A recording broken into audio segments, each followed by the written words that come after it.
Hey, welcome to Teal Tinted Glasses, episode 57. A little bit change in the lineup tonight. Unfortunately, Kevin and Jerk had some last minute stuff come up, and I thought, well, I could do another show by myself, but I didn't really want to.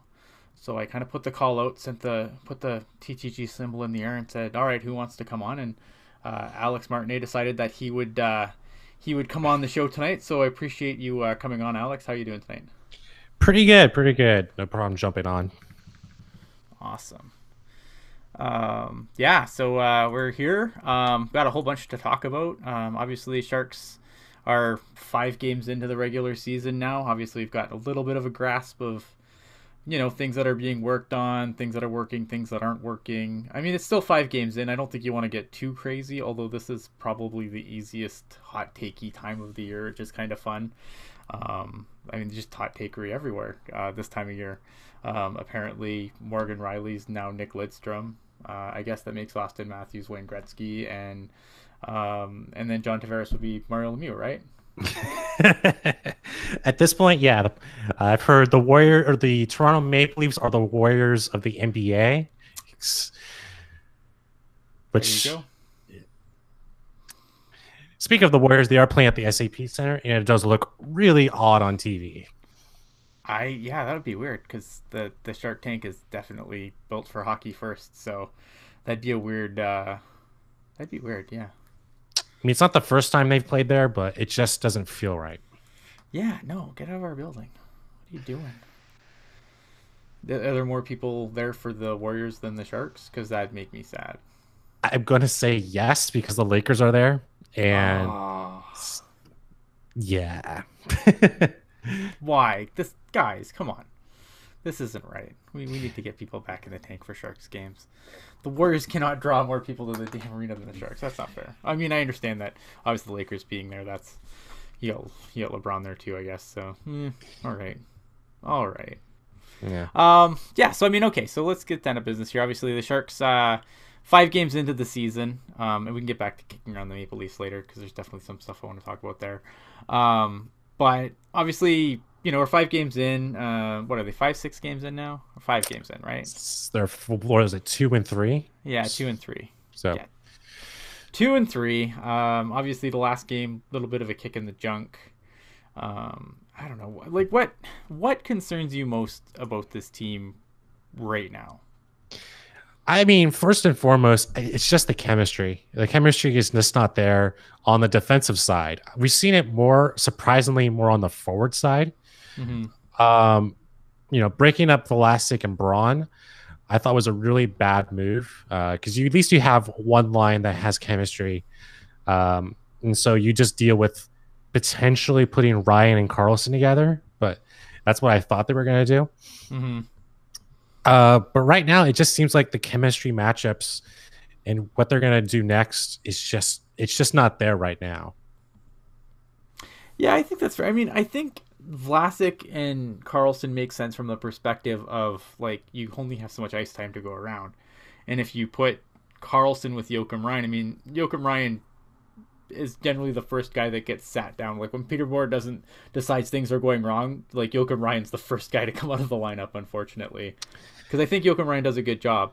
Um, but I just think if you had him there and things are going well, I mean that's a lot of minutes for even if it's Ryan or if it's Brendan Dillon you've put him with, like that's a lot of minutes to munch for one of those guys. Yeah, the only like weak link or I think person that was affected most by the Carlson trade was Ryan. I thought he was going to have a great sophomore year, um, but man, I just don't know where you place him in the lineup because 1 through 6 you have solid defensemen with a lot of great experience, um, and where yeah, it's a good problem to have for DeBoer, but For sure. uh, um, yeah, for me, like before the Carlson trade, I actually had the Sharks just a little bit out of the playoffs, Mm-hmm. and so uh, regardless, the Carlson trade was a major boost on the lineup and much needed.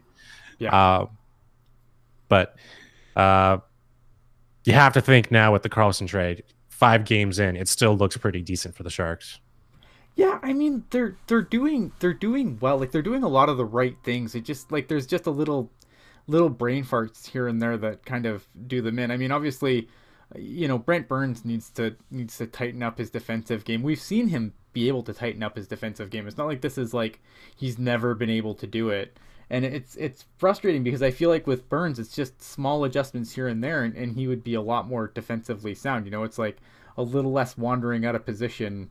Because I think if his positional game was better, he would be a much better on the defensive end of the puck. The problem is that he keeps wandering out of position, and that's where I kind of get frustrated with him, and that makes it hard. You're asking a sophomore, to come in and basically clean up after that, and I think that's really, that's a big ask. I mean, Jacob Ryan, considering the task he has, I mean, that's a big ask. We've seen guys, other than Paul Martin, we've seen guys really struggle in that position. I mean, you go back, Mirko Mueller, I mean, that was his assignment when he was brought up. I mean, like, as a rookie, who, wasn't probably ready to begin with, I think is fair to say at this point. And then you put him with Brent Burns. I mean, obviously, that's a disaster. It's going to be really interesting if, like, the Sharks get off to a rough start. And they had a decent start. They should have been 3-2. Yeah. But it's going to be interesting to see if Wilson, sees if CFC makes Ryan a trade chip during the trade block, just to see if he gets a top 6, top 4 forward to fill that depth. But I'm surprised what they got, what they trade away from Karlsson is still still surprising to me. Right. Oh yeah. I mean, absolutely. I think. Yeah, I mean, when you look at what they gave up, I mean, they gave a few draft picks, but I mean, Dylan DeMello, obviously playing, I think he's playing a little bit ahead of where he should be in Ottawa based on what's there. Like, when you look at that blue line's atrocious, and give credit, he's actually done really well so far. I think last I checked, I think he was a +7 at some point. Yeah. I don't know if he still is, but I mean, give him credit there, and Chris Tierney's done pretty well for himself there too, considering where they've been put in the lineup. But you'd have to think if that lineup was better, or even an NHL lineup, you'd probably push those players down a little bit. Also, Bodker's playing decent over there too. Yeah, Mikhail Bodker is an interesting one because I feel like, especially in a Guy Boucher system, to be doing as well as he is, because I thought that'd be a disaster for him, to be completely honest. Guy Boucher has such a tight defensive system. I mean, obviously they have to be in Ottawa because they don't have the skill to gut out wins. So they have to kind of shut it down and capitalize on what few opportunities they get. But I'm kind of surprised Bodker's doing as well as he did, because I thought he'd be a disaster in that system. But so far so good. So do you have any concerns with Jones? That's the first 2 starts. I'm not super concerned at this point. Like, I don't think it's obviously not the way he wanted to start the year, and it's not the way, like, I'm used to Jones going into a slump mid-season, kind of just falling off a little bit, and we've seen that every year. I mean, if he's going to start bad and he's going to heat up in the middle, then great. But yeah. I'm not too worried yet. I don't think, like, I still think he's the undisputed guy. Like, I know Dell got 2 starts, and I don't put the New York game on Dell at all. But I don't know. I mean, Jones has played some great hockey for us, and he's played some crappy hockey. I mean, the joys of being an average NHL goalie, I guess, right? Yeah, like I've always seen Jones as, like, he's an average guy. I don't think he's anything super special, but look, if you look at the NHL, you look at guys that have won Stanley Cups. I mean, lots of average goalies win Stanley Cups. Yeah, especially Matt Murray.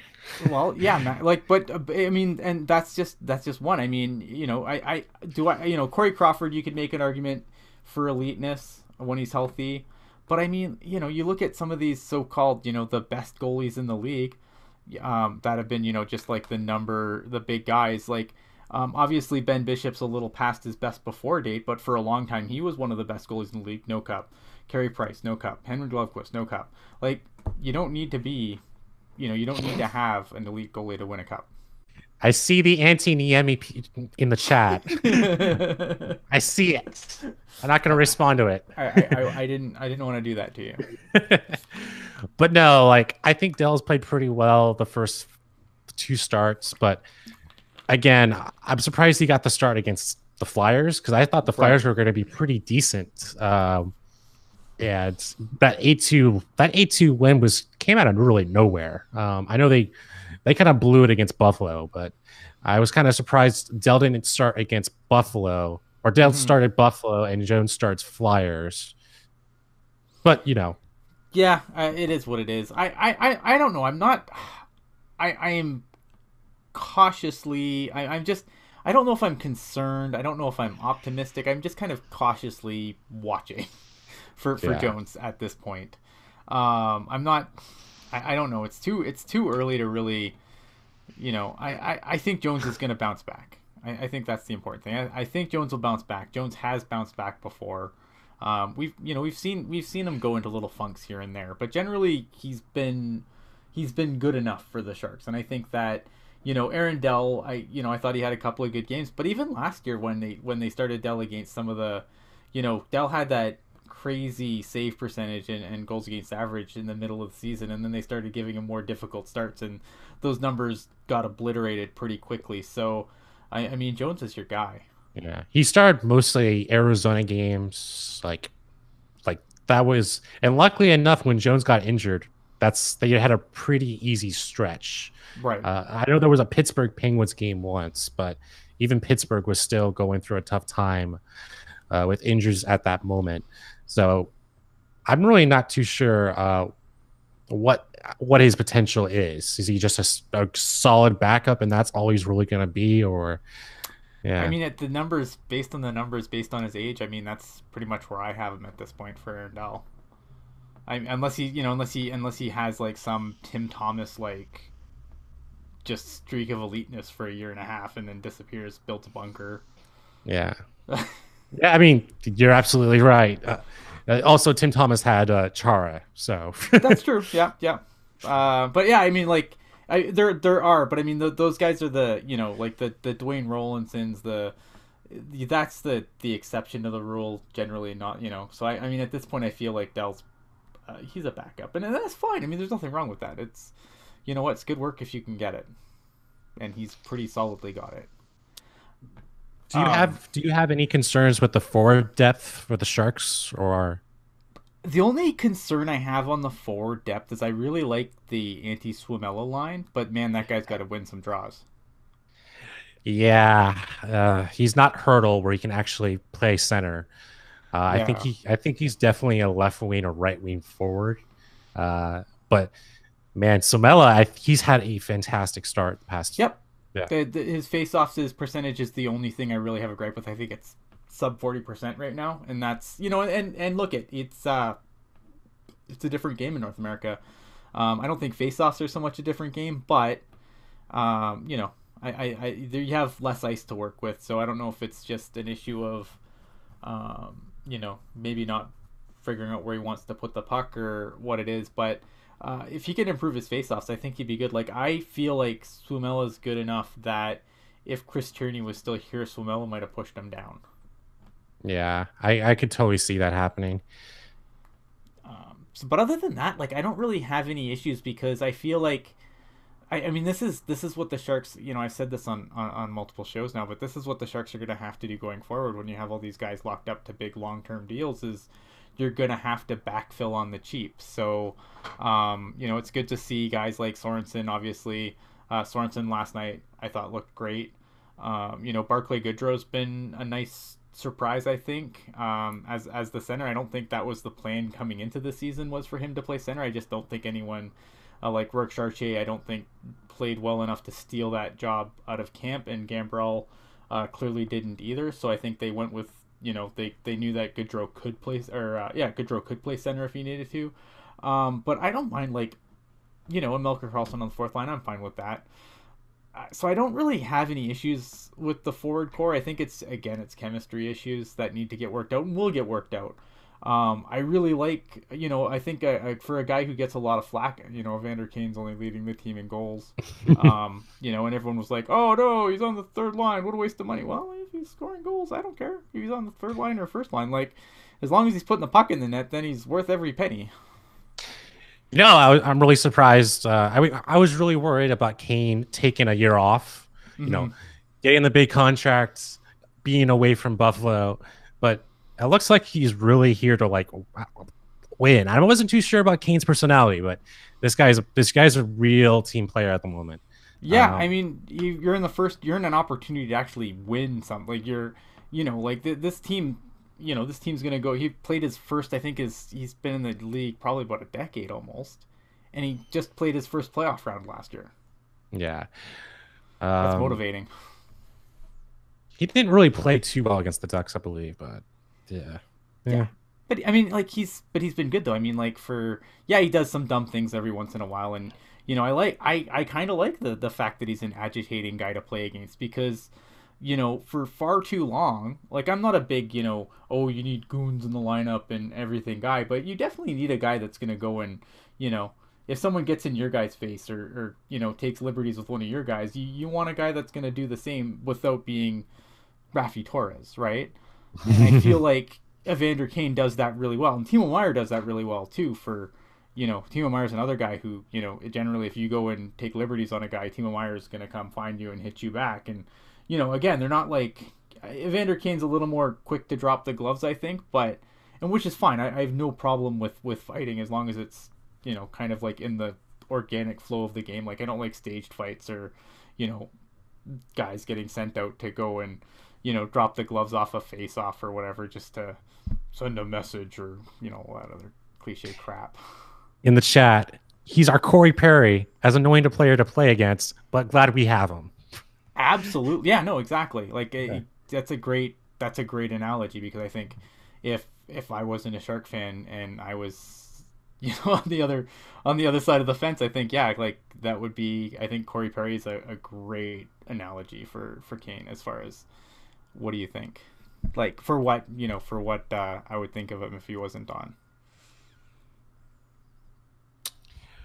It seems like my mic is too hot. Let me Oh, just adjust a little bit. All right, how's that sound? yeah, you're good.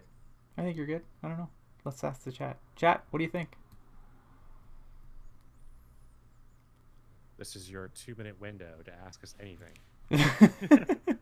Maybe up just a touch.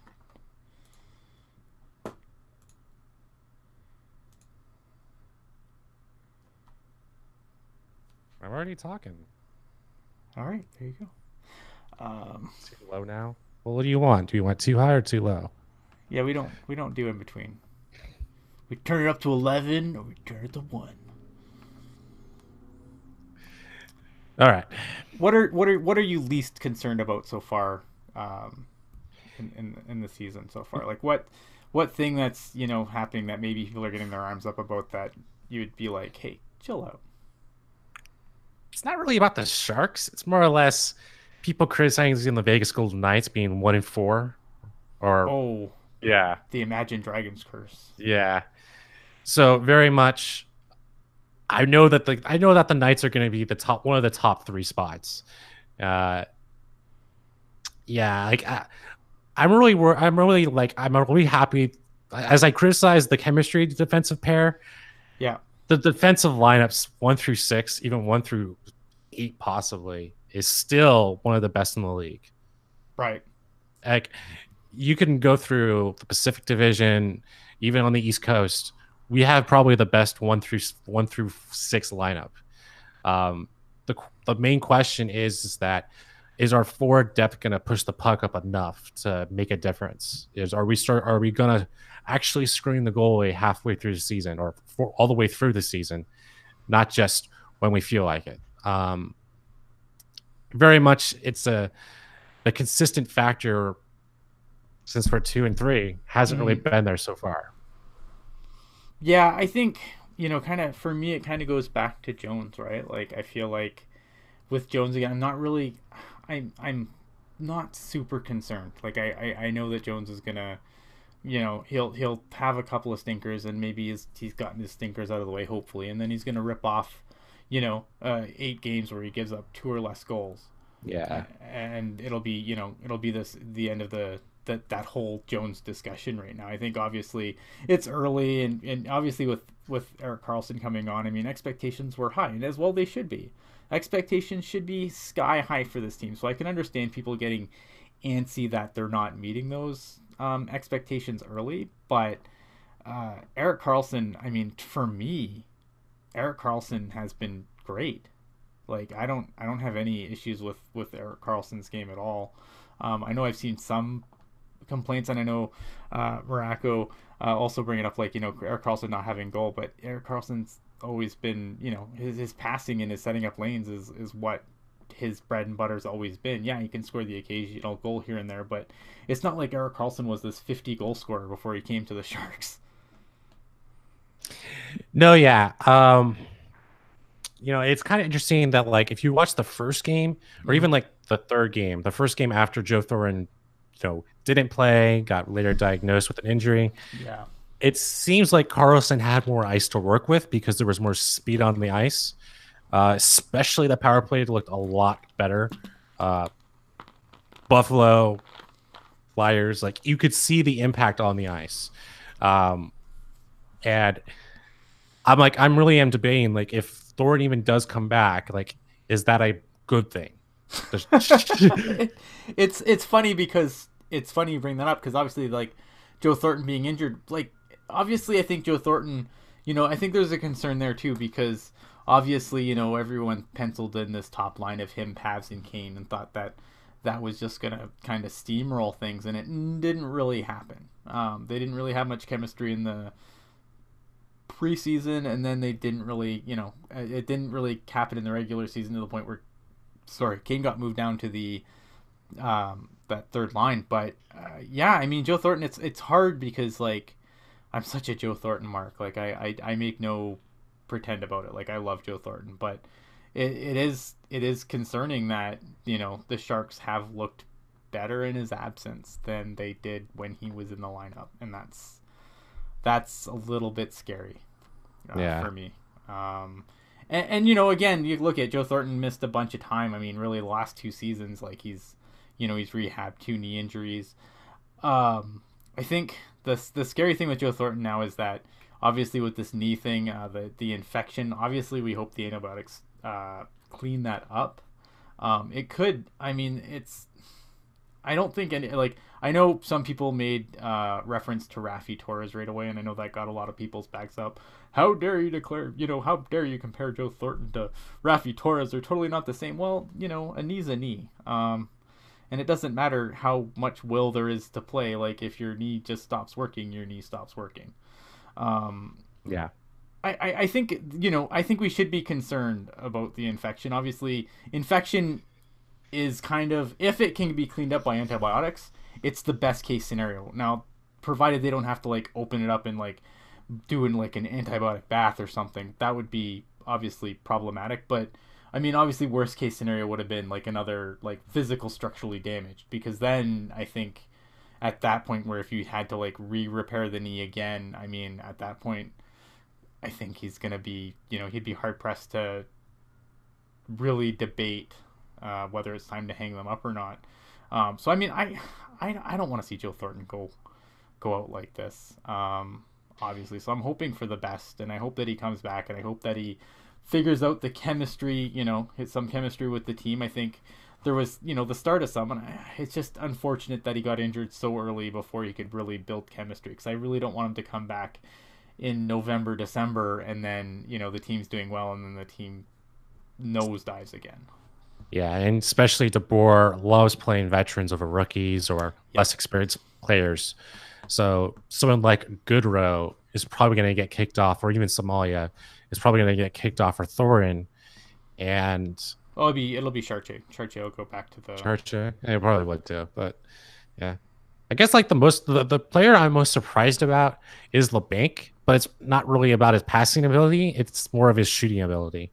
And he seems like he's showing that more, and defenses are playing closer to the chest to him. Yeah, I mean, I like Kevin LeBanc. I know Kevin LeBanc's I know we've had some, like, in the chat, we've had some fights with the chat about Kevin LeBanc.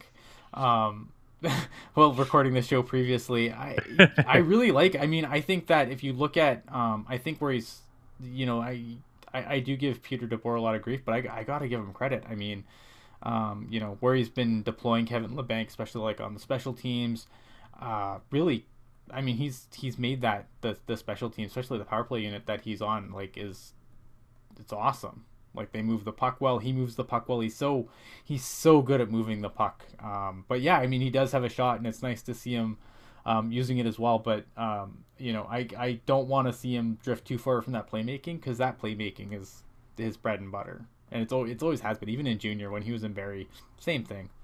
You know, he was a guy with, I think, like his biggest season in junior, I think he had like 100 and something assists and then like 30 goals or something. Wow. Like it was silly, right?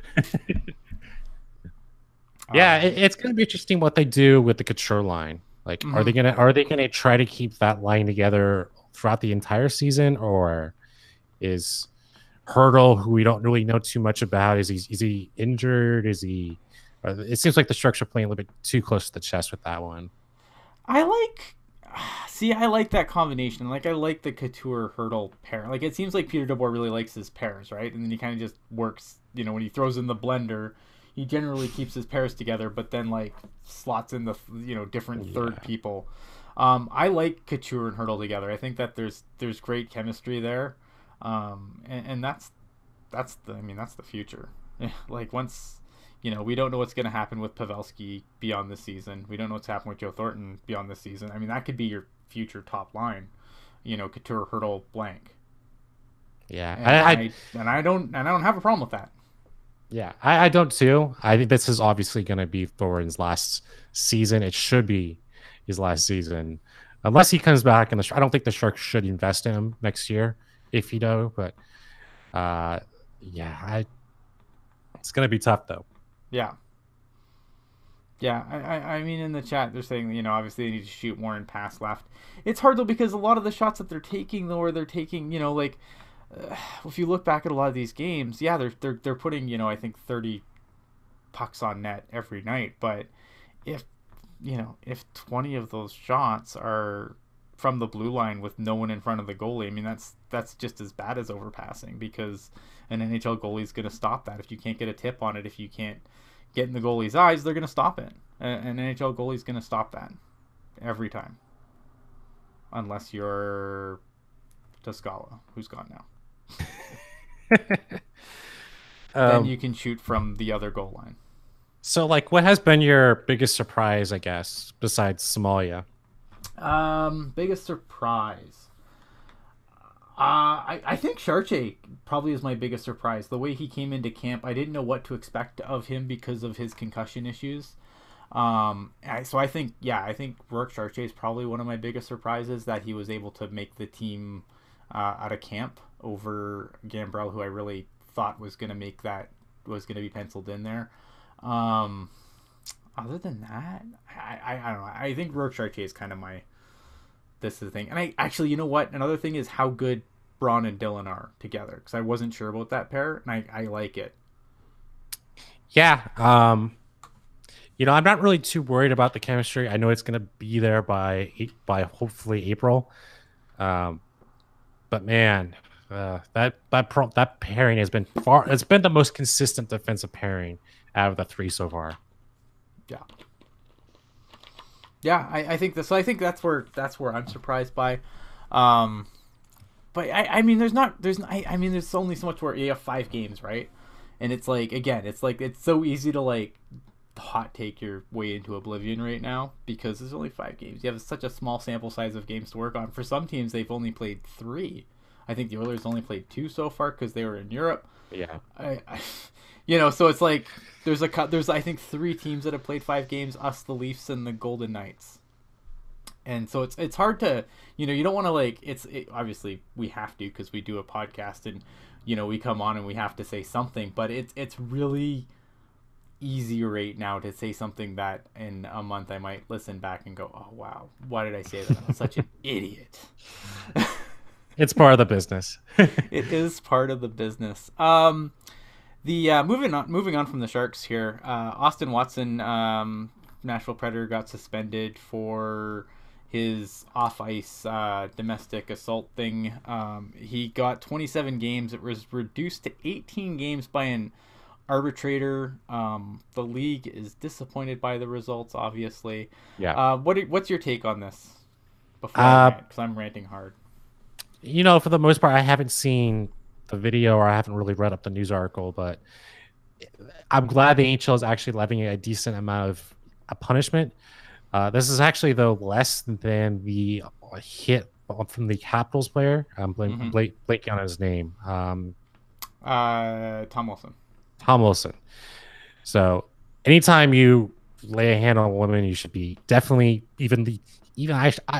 I would have applauded the NHL if they just took him out of the game, but maybe that would have been a step too far in many ways.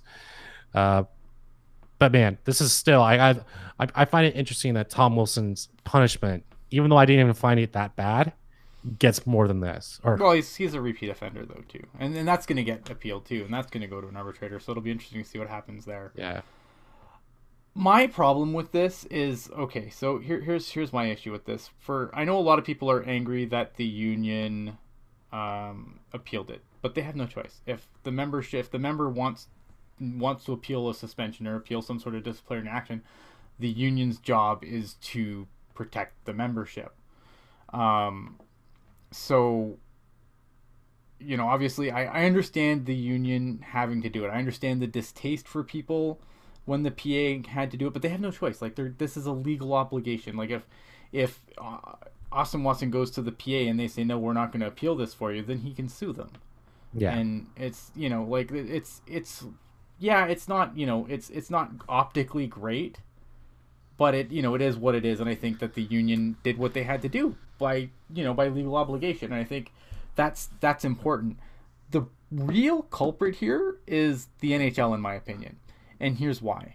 The NHL has no set disciplinary thing set up, right? They they basically treat it on a case by case basis. They don't have any procedure. It's not like like Tom Wilson, repeat offender, hit guys in the head, hit guys in the head, hit guys in the head, and the suspension kind of builds based on that, and you have the repeat offender status.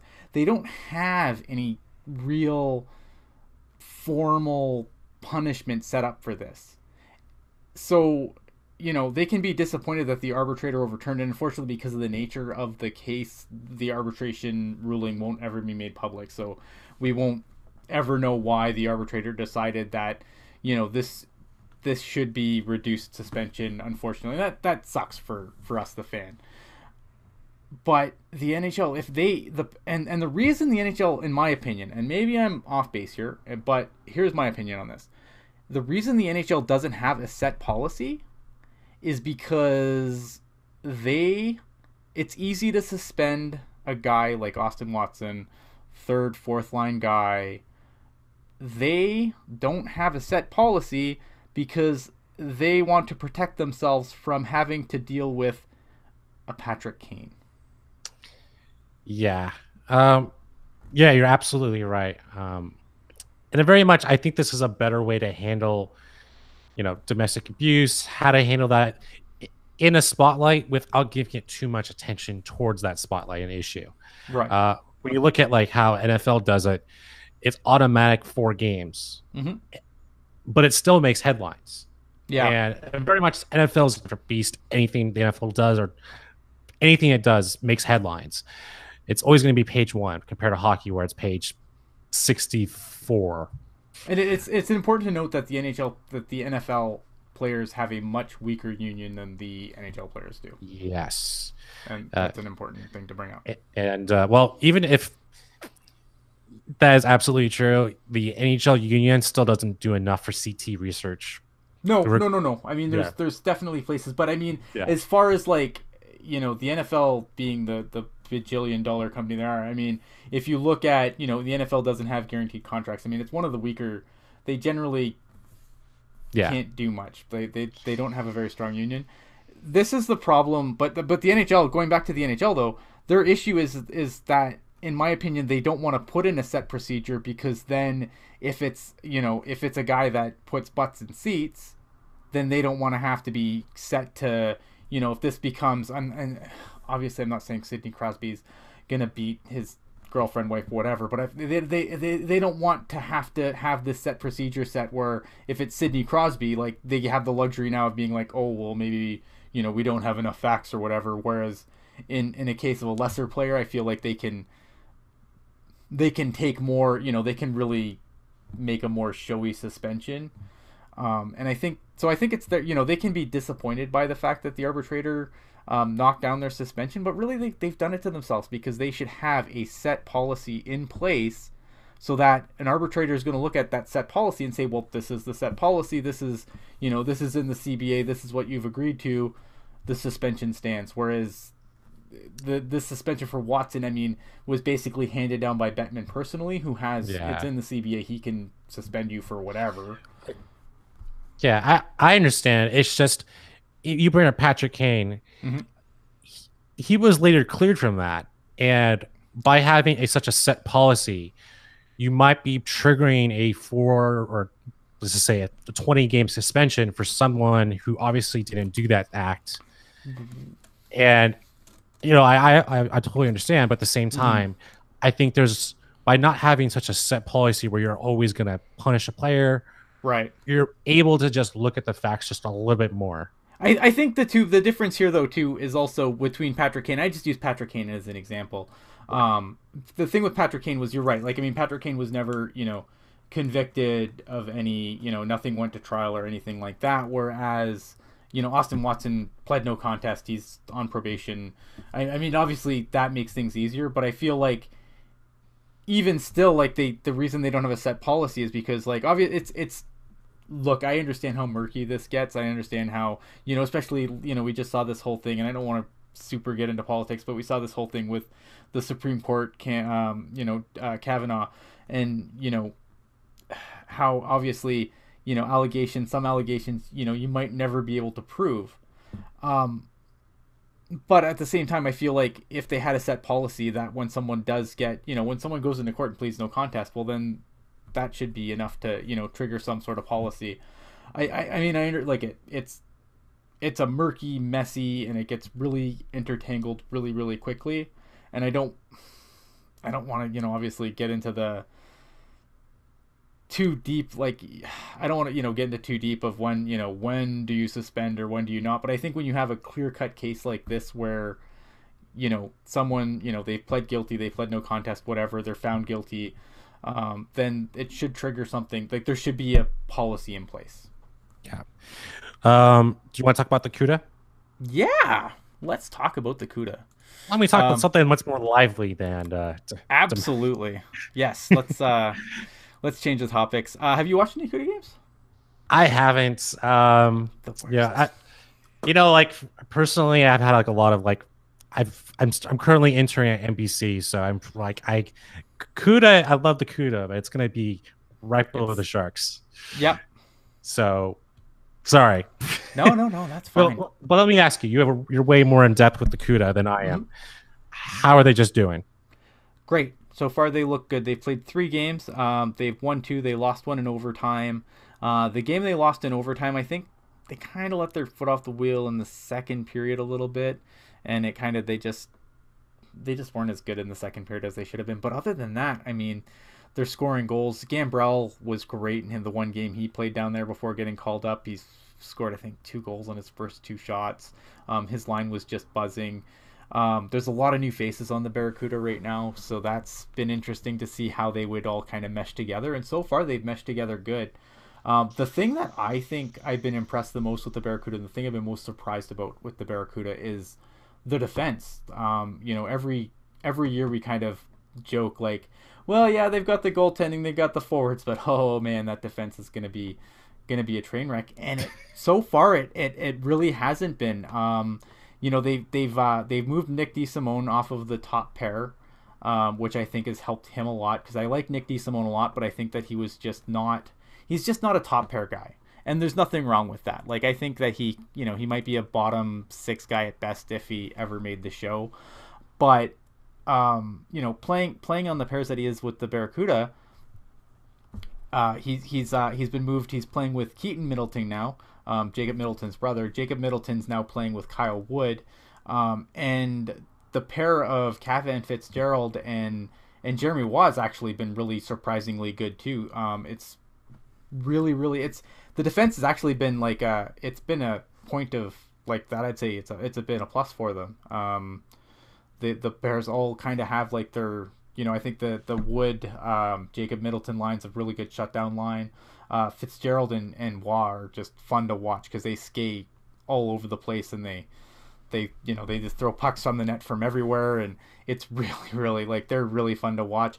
And then again, Middleton and the Keaton Middleton D Simone line is another just steady line that can send some bombs from the point, because I think Jacob Middleton has an underrated shot from the point.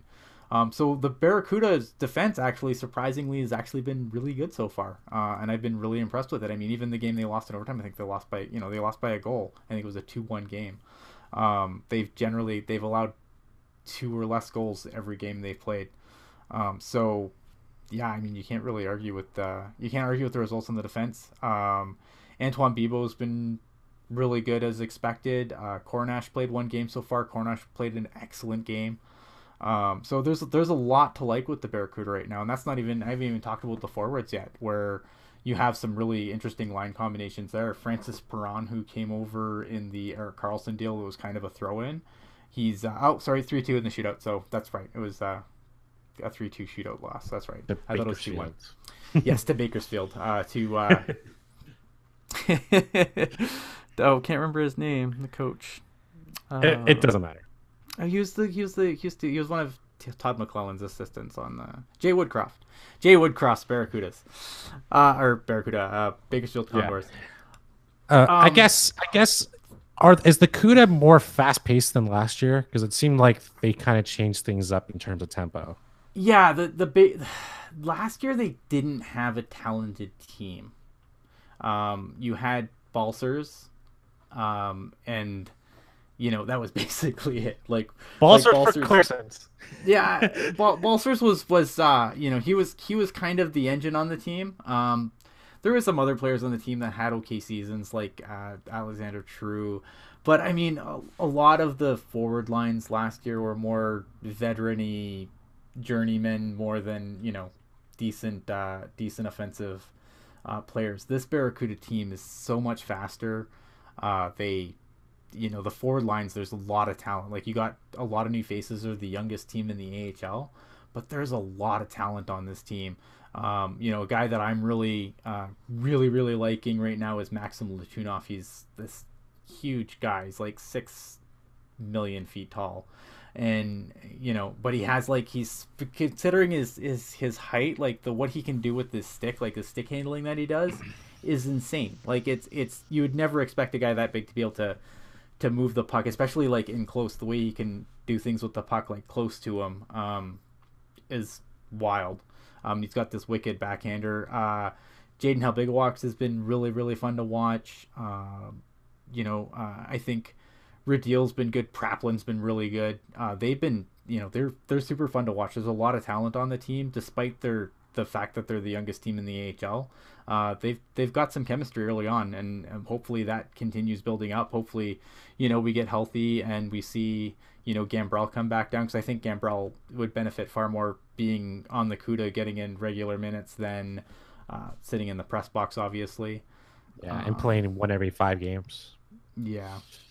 So I really like the Barracuda so far. I mean, I wasn't sure what to expect, but watching the 3 games that I've watched, I definitely I look forward to catching the Barracuda games when they come up, and I have the HL package, so yeah, I get super jacked to watch a Barracuda game. Whereas I wasn't sure. I thought, yeah, they're gonna be okay, but are they gonna be great?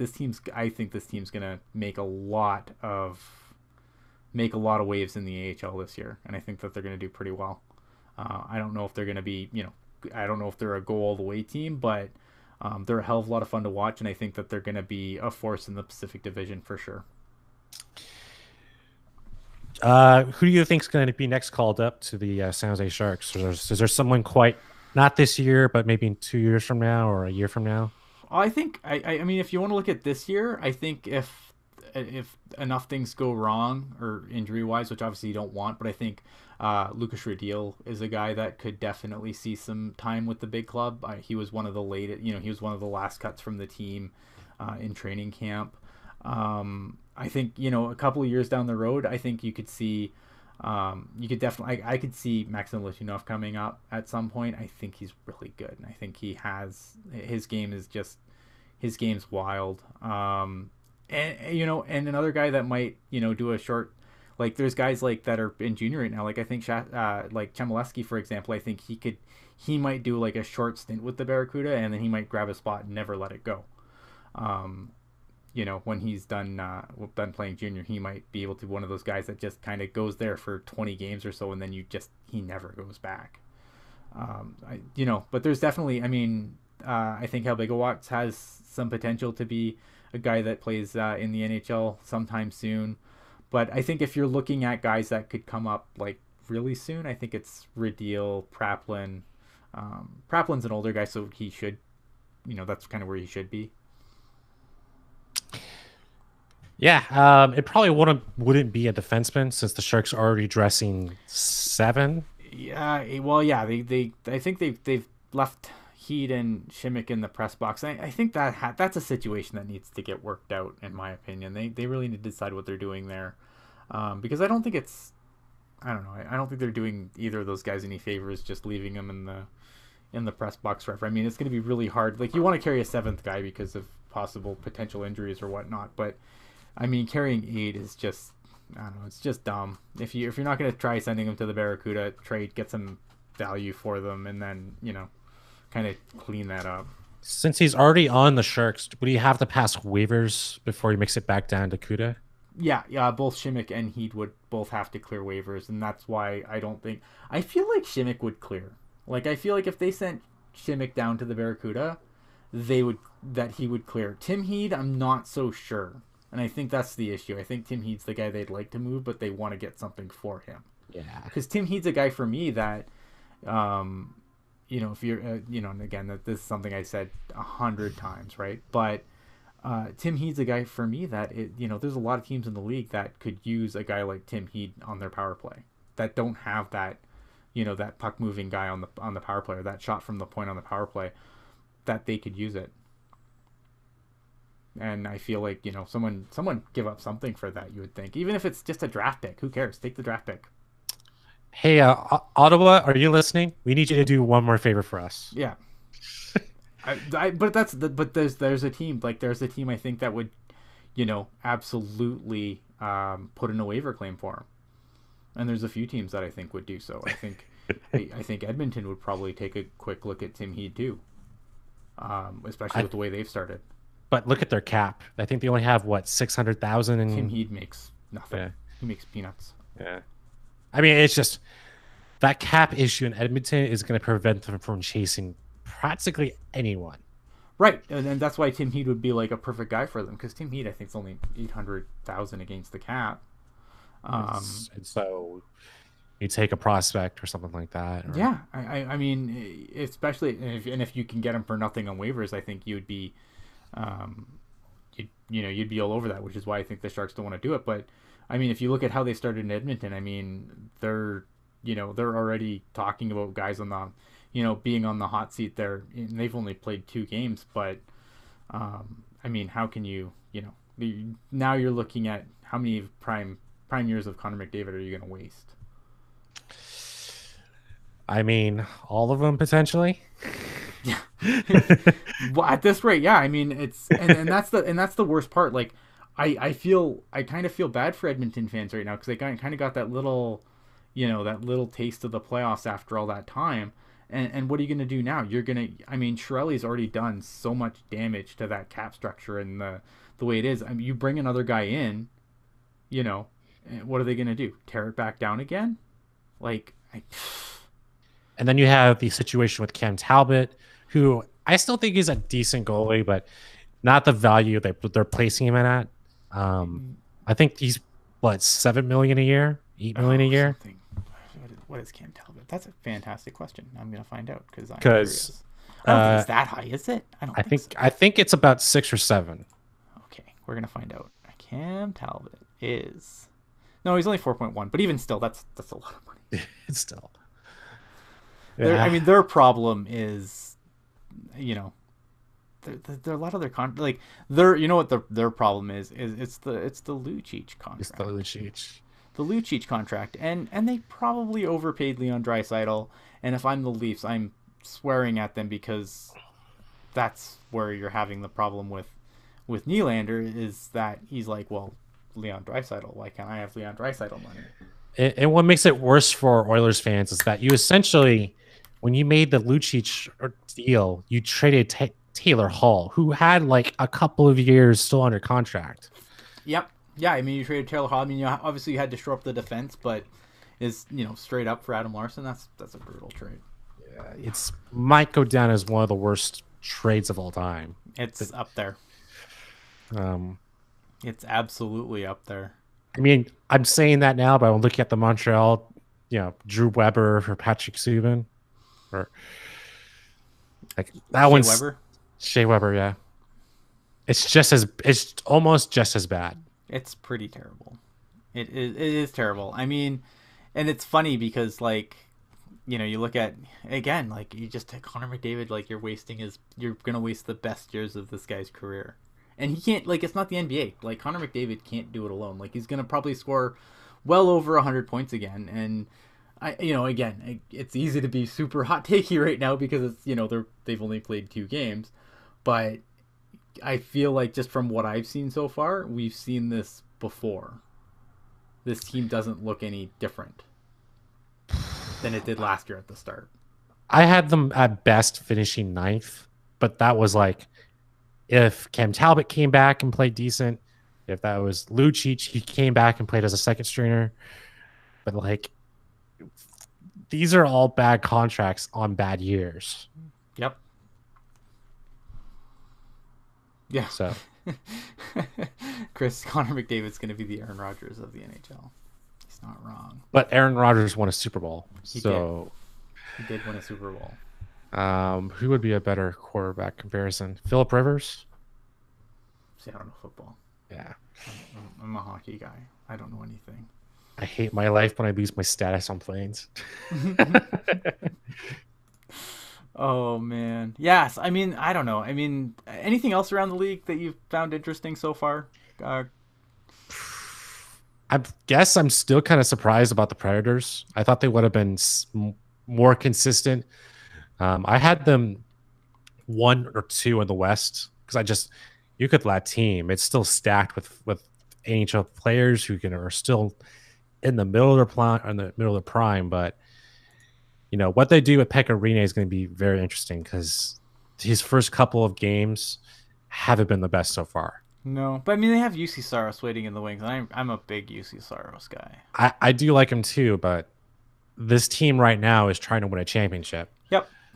And so, I mean, we dealt with the Veska Tosca thing, and that didn't work out. And it looks like we have another situation going on with the Predators. I think one of sticking in that division, I think one of the surprises that I've had so far, maybe it shouldn't be a surprise, but based on history, but I'm kind of surprised at the Blues start.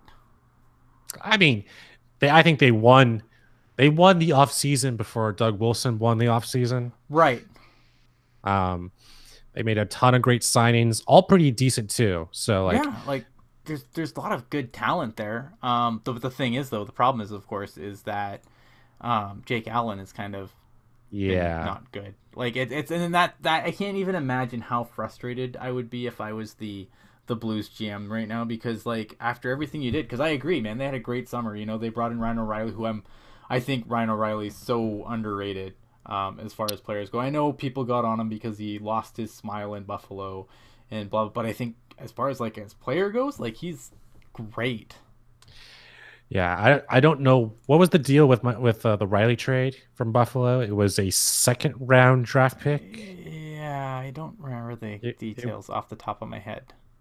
But it sounds like I think it was a 2nd round draft pick this year. Mm-hmm. So I guess, but man, I guess staying once again in that division. I'm surprised about how competitive the Blackhawks have been, like, against Toronto, who are easily number one or number two. But But see, and that's the thing too. Like I think like the Leafs, like yes, they've done really well, but you look at Austin Matthews is shooting over 50%. Like that's not ridiculous. sustainable, right? It's not sustainable. John Tavares is shooting over 30%, not sustainable. This is still a team that has given up the most goals in the NHL. Yeah, Like but that's that for all that. I mean, yeah, their offense is bailing them out. Like it reminds me of that Dallas Stars team that went to the playoffs the one year, where they just scored more goals than their opponent, regardless of how many goals they had to score. They just found a way to score more goals. But when they got to the playoffs, that doesn't work anymore. And that's my concern with the Leafs, because if you're in Toronto, you're in the Atlantic Division, you're gonna have to play Tampa or Boston most likely yeah, in the first round, and that run and gun nonsense isn't gonna get you anywhere. And I think that's gonna the Leafs are gonna figure that out. But I mean right now I just feel like there's a lot of praise being lavished on this team that can't keep the puck out of their own net. Like that, none of this is sustainable.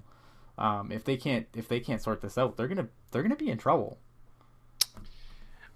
the good news though is they do have at least some relief coming back, with the right winger who isn't signed yet, still in the contract disputes. I'm really bad with names, but That's fine. uh, yeah, William Nylander. Nylander. Thank you. Uh, I mean, God, right now, if you're a Leafs fan, you really am worried about the defenseman core. Mm-hmm. Not really too worried about the goaltending unit, because you're going to score more. You're going to at least get some opportunities at the net. But I think for right now, at least, Yeah, but yeah, even like again, you want to look at things that obviously again, I think the Leafs are one of the few teams that have played. I think there's us, the Leafs, and Vegas that have played 5 games. nice, But yeah. I mean, you look at Frederick Anderson. I mean, he's still, he's got to be a little bit better too. And now, I mean, he needs support, but I mean, a 3.28 and a .893 isn't good.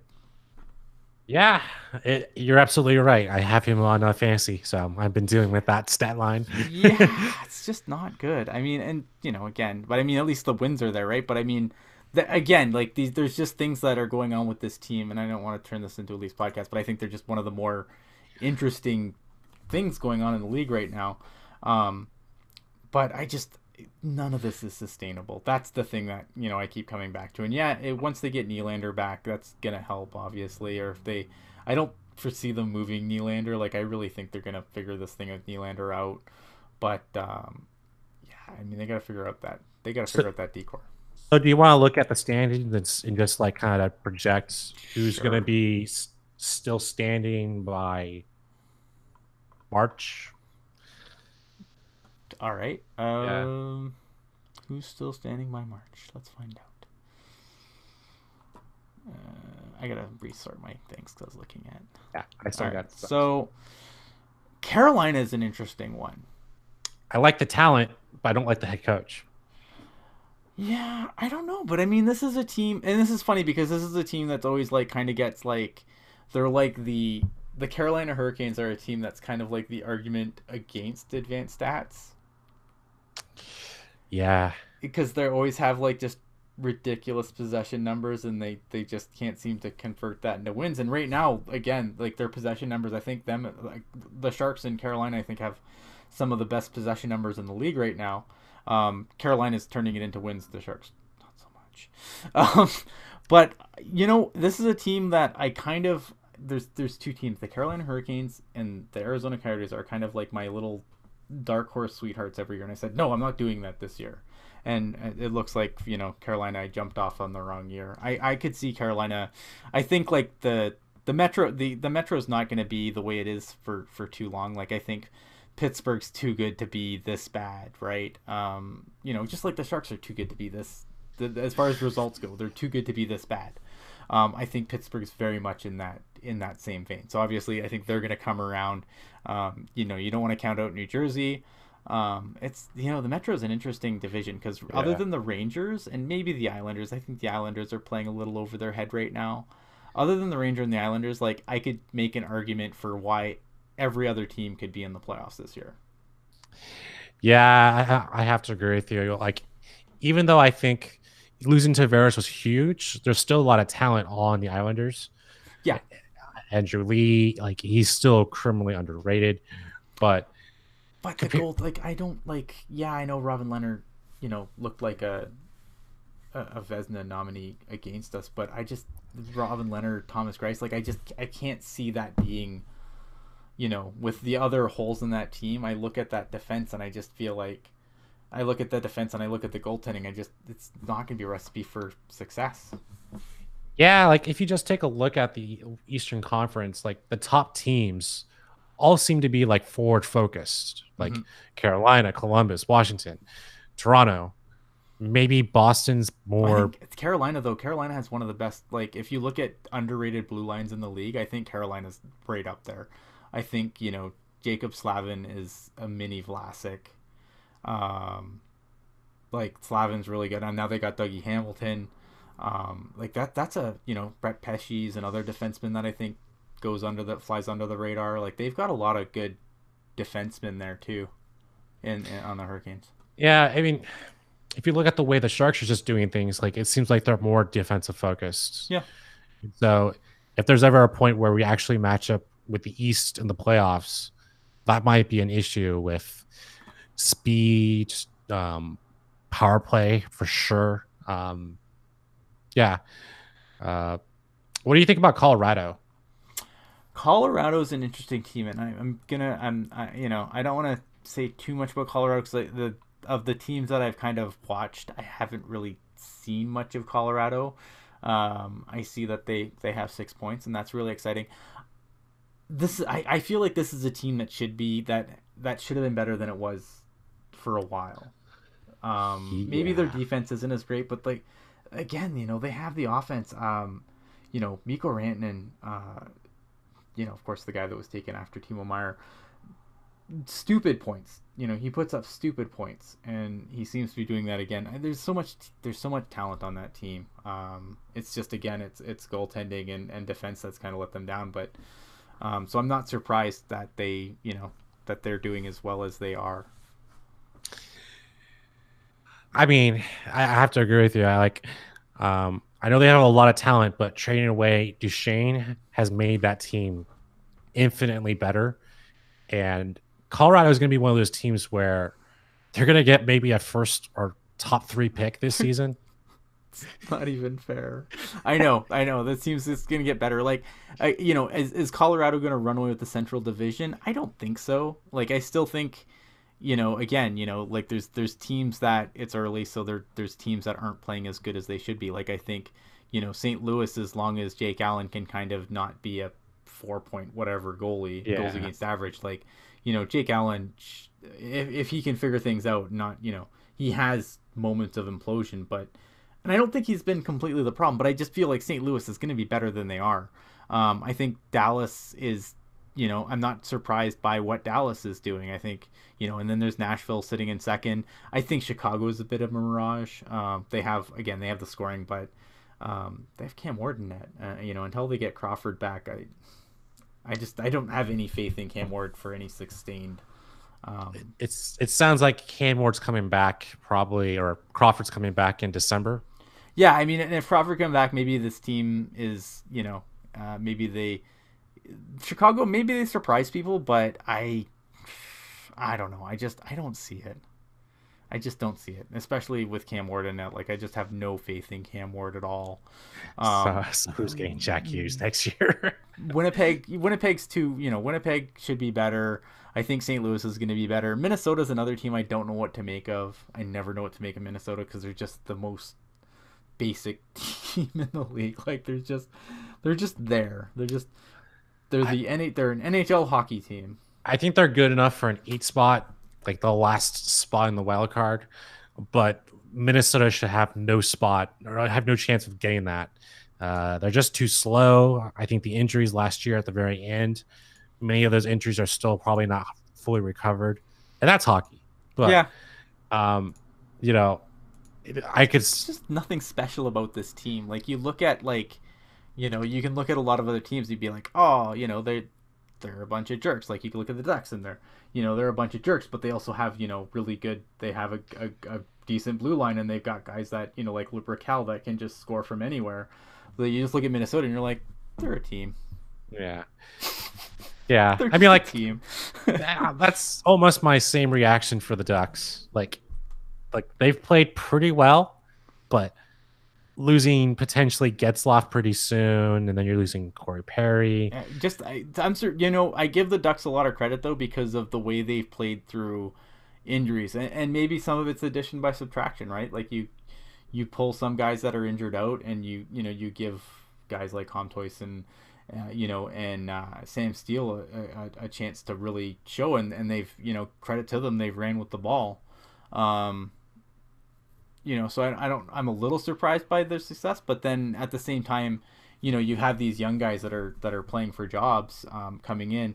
The interesting thing I think will be is for a Sam Steele is the NHL season's a grind, and we've seen guys kind of I felt like Kevin LeBanc is a perfect example of this for people that Sharks fans can relate to. I thought Kevin LeBanc just looked mentally exhausted by the middle of his rookie year. Like he just looked lost because I think he was just mentally exhausted. Yeah. Because it's the NHL season compared to a junior or college. I mean, it's a grind. You don't just play on the weekends. You play, you're playing 4 games a week some weeks. And I think that it'll be interesting to see how Anaheim does if these guys kind of hit a wall, if they can't get healthy, or maybe they push some of these kids out. But if these kids stick around, if they hit that wall in the middle of the season, I'm curious to see how Anaheim fares once that happens. It all kind of depends on Gibson. If he's gonna play at this level, and he's been playing pretty good so far, but that forward depth I worry about, because unlike Vegas, there's not really a great talent pool to draw from the Ducks. They've got some of their players are underrated though. I don't know. Like I don't know. I'm gonna quit defending the Ducks.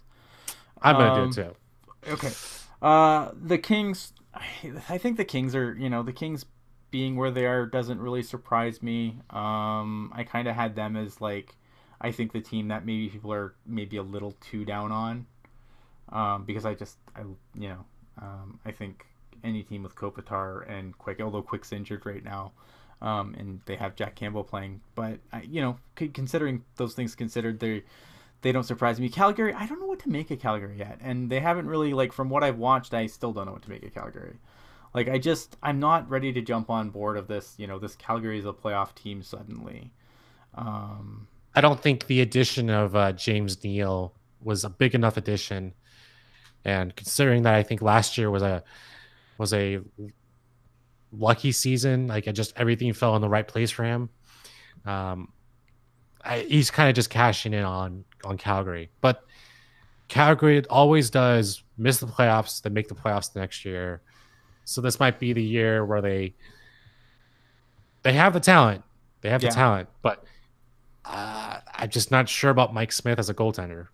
Yeah, Mike Smith, I mean, he can be really good, but when Mike Smith is bad, he can be really, really bad too. I mean, this is a team that, again, is supposed to have this, on paper, Calgary always seems to have this great defense, and yet, and again, 4 games in, don't want to read too much into it, but this is a team that's only scored 1 more goal than they've allowed. Yeah. For this vaunted defense, like, to put that in perspective, Vancouver has also allowed 1 more, or scored 1 more goal than they've allowed. And I don't think, I think Vancouver's a fun story. Like, I think there's a lot of fun things going on in Vancouver, but again, I don't think Vancouver's going to be that great. I don't think the Coyotes or the Golden Knights are as bad as they've been so far. I think that, I think Dylan Strome for the Coyotes, I think Dylan Strome looks like he's finally taken that step, and I think he's ready to be a full-time NHLer, which I think took a little longer than people wanted to, and it's probably, I would assume he probably worked on his skating through the summer a lot. But Dylan Strome's a guy that can put pucks in the net and then some. I mean, this is a guy, who went sent back to junior and he averaged 2 points a game, which is just stupid. It Stupid good. I would say it kind of helps that the Sedins aren't there because that Oh, in allows Vancouver for sure. yeah, because it allows them to have that extra cap. It also like at least the talent pool. Yeah, they're playing with the shadow of the Sedins, but the Sedins were highly overrated during their Well, time. I mean, I don't know about highly overrated the whole time, but I mean, obviously near the end of their career, Yeah. yeah, I mean, obviously they were, I mean, again, getting old sucks unless you're Patrick Marleau. Apparently, Patrick Marleau has the fountain of youth in his Toronto basement. But yeah, I mean, I like the fact that the Sedins are out because it gives these new guys, the Pedersons and the Bessers and all those guys, more opportunity to really take the team and make it their own. Um, so I like that for them. Like I say, I feel like there's a lot of fun things going on in Vancouver, but that goaltending tandem again is just I can't see it being a sustainable goaltending tandem. Like I just have no faith in Jacob Markstrom at all. And I think Nielsen's their other goalie. Again, whatever. Yeah.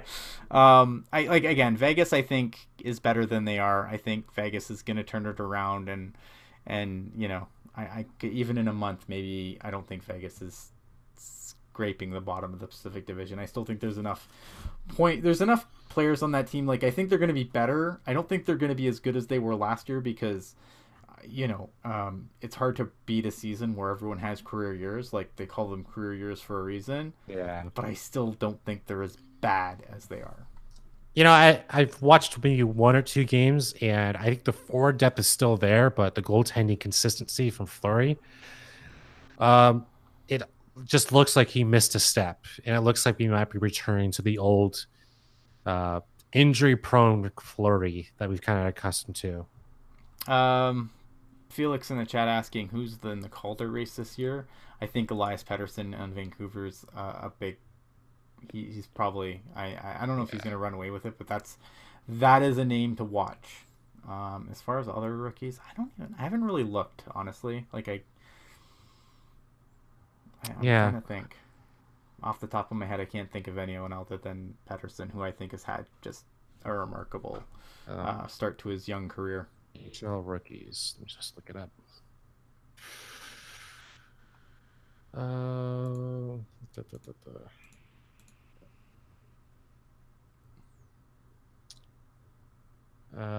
Okay, Gen X, you can come after me after this, but Kailer Yamamoto from the Yamamoto in Edmonton, yeah. Like, he might get some love just because he's playing with McDavid on that line. Yeah, again, for what you said, I think we're definitely going to see it. So early. Yeah, so early. Like I think the only rookie that really has stood out to me so far, and I can't watch every game obviously, but and there is some Canadian media bias here because obviously I get a lot of Canadian media in my ears. So I know Pettersson obviously is getting a lot of talk up here because Vancouver. So do we count Gritty as a rookie of the year or? Oh, Gritty's absolutely my Calder champion. Okay, because I think that might be the front runner at the moment. Then everyone else is just a decent second. Yeah. Gritty could be the Calder guy. But yeah, the only guy that's really stood out to me is Pettersson. Other than that, though, I mean, I feel like we've covered a lot today, Alex. How do you feel about how we've covered? Pretty good. Good.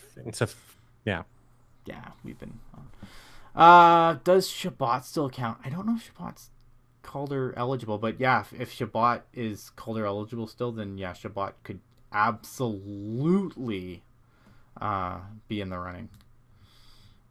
Gritty is greater than the Vegas Salamander. It is what it is. And you should consider Chance from last year. Well, if they won the cup, I would be considering Chance, but no, he's a overgrown salamander. Yeah. All right. So thank you for tuning in and listening to us, and thanks again, Alex, for jumping in here and saving me from doing this by myself. Appreciate it. If you like the show, please hit the subscribe button. You can find the show if you're on YouTube right now and you're watching it live and you want to listen to it again later. You can always find the show on iTunes, YouTube, or iTunes, Google Play, all the pod catching places. Um, AO, you can watch the replay. It's all good, bud.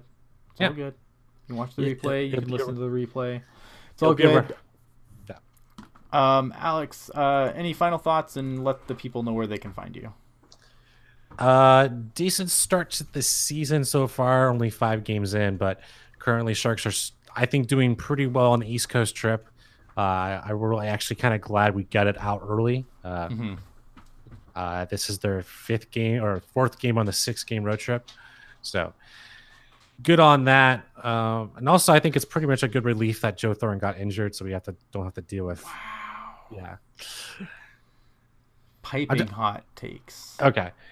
You can find me on Twitter at Al Martinet. I'm always chatting hockey and sports, so I'm always there if you want to chat. Absolutely. All right. You can find me at Ian Blogs Hockey on the Twitter machine. You can also find me at Ian Blogs Hockey on the Instagram machine if you want to see pictures of my cute kids. And hopefully once I can get in some Greyhound games, I'm going to try and get some shots too, especially when guys like Chmielewski and Ryan Merkley and etc. come to town. Other than that, again, thanks for watching. You can find it at tealtintedglasses.com. Also catch Alex and myself on Teal Town USA. I'm hoping to have a new article up soon on Teal Town USA, but work is kind of screwing with me, so we'll see. No promises, but keep an eye anyway. And with that, have a great night, guys, and we will see you next time.